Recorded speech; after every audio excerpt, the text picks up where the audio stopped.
حضرت ہشام بن عاص رضی اللہ تعالیٰ عنہ نے فرمایا کہ ہم حضرت ابوبکر کے دور میں اسلام کی دعوت دینے ہرقل بادشاہ کے پاس گئے، تو جب ہم دمشق پہنچے شہر غوطہ میں، تو وہاں ایک بندہ ملا، ان سے ملاقات ہوئی۔ اس نے کہا ہم سے بات کرو۔ ہم نے کہا اللہ کی قسم ہم تم سے بات نہیں کریں گے، ہم بادشاہ سے بات کریں گے۔ جب ہم وہاں اس نے ہمیں بادشاہ تک پہنچایا۔ جب ہم بادشاہ میں وہاں اس کی محلات میں گئے، وہ بڑی رنگین بڑی سنگاری ہوئی محلات تھی۔ جب ہم گئے تو ہمارے زبان میں اچانک نکل گیا اللہ الہ الا اللہ واللہ اکبر۔ ہمارے اللہ کی قسم ہمارے نماز زبان سے نکلنے کی دیر تھی تو اس کی محلات ہلنے لگی، ایسے ہلنے لگی جیسے ہوا کسی چیز کو ہلاتی ہے۔ تو ایک بندہ بھاگتا ہوا آیا، اس نے کہا اپنے اسلام کی تبلیغ وہاں مت کرو، آؤ تجھے بادشاہ بلا رہا ہے۔ ہم بادشاہ کے سامنے گئے تو بادشاہ نے کہا تمہارا مقصد کیا ہے، تم کیوں آئے ہو؟ ہم نے کہا ہمارا مقصد اسلام کی دعوت ہے جو اللہ کے رسول صلی اللہ علیہ وسلم نے ہمیں سکھائی ہے۔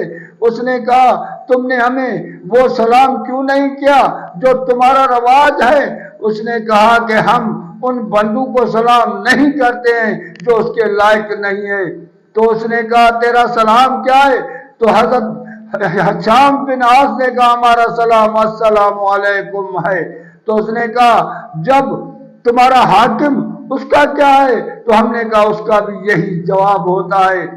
تو اس نے بادشاہ نے کہا کہ تمہارا سب سے زیادہ کلمہ کون سا ہے؟ ہم نے کہا کہ یہی ہے کہ لا الہ الا اللہ واللہ اکبر۔ اس نے کہا اللہ کی قسم ہماری زبان سے نکلنے کی دیر تھی کہ اس کی جگہ ہلنے لگی، ایسے ہلنے لگی جیسے کوئی ہوا کسی چیز کو ہلا رہی ہے۔ بادشاہ نے کہا کیا یہ تمہارے پاس بھی ایسے ہوتا ہے یا صرف یہاں ہوا ہے؟ اس نے کہا نہیں، یہ صرف یہاں ہوا ہے، وہاں نہیں ہوتا ہے۔ اس کے بعد 3 دن اس نے ہمارے کو ساتھ رہایا وہاں۔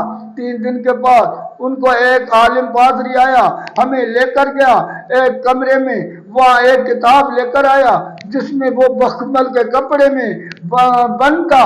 اس کو کھول کر ایک تصویر دکھائی کہ اس نے کہا کہ یہ کون ہے، پہچانتے ہو؟ ہم نے کہا نہیں۔ اس نے کہا کہ یہ حضرت آدم علیہ السلام کی تصویر ہے۔ اس کے بعد بھی دوسرے کمرے میں گئے، اس میں تصویر نکالی اور نکال کے دکھائی، کہا اس کو پہچانتے ہو؟ ہم نے کہا نہیں۔ تو اس نے کہا یہ جو ہے حضرت نوح علیہ السلام کی تصویر ہے۔ اس کے بعد پھر تیسرے کو کھولا، کمرے کو کھولا، وہاں بھی ایک کتاب مخمل میں تھا۔ اس نے کہا اس کو پہچانتے ہو؟ ہم نے کہا ہاں، یہ اللہ کے رسول صلی اللہ علیہ وسلم کی تصویر ہے۔ تو ان کے پاس یہ تصویریں بھی موجود تھی۔ اتنا ثبوت اللہ نے کہا تم کو ایسے پہچانتے ہیں جیسے باپ بیٹے کو پہچانتے ہیں، لیکن ان کے لیے یہ مشکل تھی کہ دنیا کو چھوڑ کر اللہ کی طرف آنا۔ لیکن وہ تو پہچانتے تھے، لیکن دنیا کا چھوڑنا مشکل ہے۔ آج ہم امتی ہے، پہچانتے ہیں، کلمے کو بھی پہچانتے ہیں، اللہ کو بھی پہچانتے ہیں، لیکن دنیا کا چھوڑنا ہمارے لیے مشکل ہے۔ ہم اللہ کے رسول اس دنیا میں عدل لے کر آیا، انصاف لے کر آیا، ہم بے حیائی میں موئے کیوں؟ ہم مسلمان ہیں۔ مسلمان کا تو یہ چاند نہیں ہے کہ ٹھگی کرے، بےمانی کرے۔ اللہ کے رسول نے فرمایا من غصب لیس منا، جو ٹھگی کرتا ہے وہ میرے امت میں نہیں ہے، مجھ میں نہیں ہے۔ اللہ کے محبوب کے ایسے بڑے لفظ مجھ میں ہی نہیں ہے جو کسی سے دھوکہ کرے، ٹھگی کرے، بےمانی کرے۔ ہم 100% ٹھگی میں، بےمانی میں ہیں۔ کیوں کہ ہم نے دنیا کو عزیز کیا۔ تو یہی چکر ہے، ہم بھی اللہ کے رسول کو پہچانتے تھے، لیکن وہ تو بہت پہلے ہی پہچانتے تھے، لیکن ایمان لے کر نہیں آئے، ان نے انکار کیا۔